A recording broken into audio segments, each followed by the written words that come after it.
Karena itu kita mengingat kembali impian Republik yang diletakkan oleh Bung Karno dan Bung Hatta. Bahwa Republik didirikan untuk kesejahteraan bersama. Bukan untuk kesejahteraan segelintir orang dengan menelantarkan rakyat menjadi miskin, menjadi tidak sejahtera, sehingga dibombardir dengan bansos. Oke, Pak Sukidi, kemudian mengapa para pendiri bangsa kita ini memilih bentuk pemerintahan republik, padahal kita tahu demokrasi itu kan banyak kerumitan ya, dan juga rawan manipulasi di dalamnya.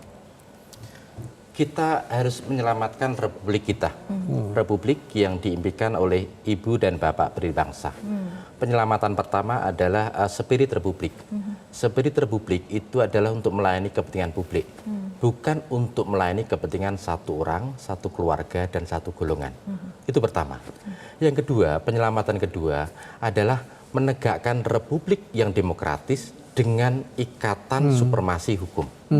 Karena itu cara terbaik untuk menghindari satu tirani kekuasaan. Dan itulah yang diletakkan oleh Bung Hatta, itu yang diletakkan oleh Alexander Hamilton, James Madison, dan Bapak pendiri Amerika. Karena itu selalu kita setia pada hukum. Jangan sekali-kali mau eksploitasi hukum demi untuk melayani kepentingan kekuasaan. Tapi kan bahwa ada hukum yang memang disengajakan, disepakati begitu ya, atau dipaksakan, dikondisikan. Ya. Hukum di situ itu dieksploitasi secara brutal, secara agresif untuk kepentingan kekuasaan. Ya.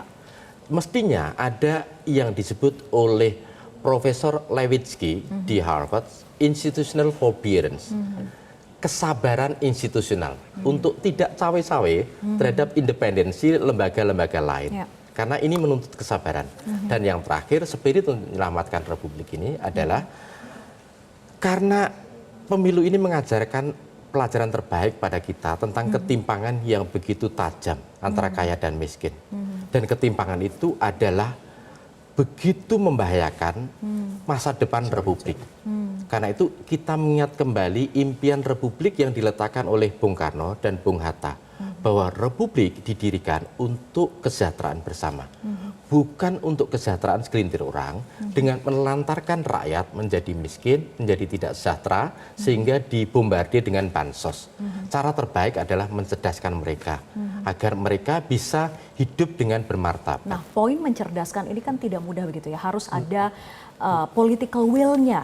Nah, kalau kemudian pemahaman yang masih rendah dari tingkat pendidikan masyarakat yang rendah itu dipertahankan untuk kelanggengan kekuasaan selanjutnya. Bagaimana Pak Sukidi? Nah, ini yang sebenarnya yang diperingatkan oleh Alexander Hamilton.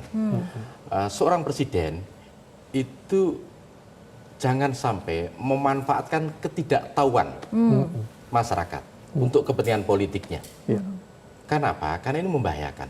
Ketidaktahuan masyarakat terhadap etika, moral, terhadap pengangkangan konstitusi, itu jangan dieksploitasi dengan bantuan sosial dan lain-lain.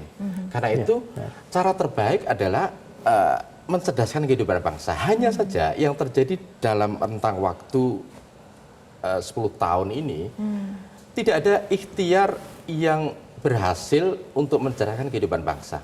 Bangsa kita menjadi bangsa yang terendah dari aspek IQ di Asia Tenggara. Dan itu memprihatinkan sekali karena apa? Karena bangsa dengan IQ terendah itu tidak akan bisa berkompetisi dengan bangsa-bangsa lain. Karena itu jangan pernah bermimpi sebagai negara maju. Karena negara maju itu IQ-nya pada tinggi. Bagaimana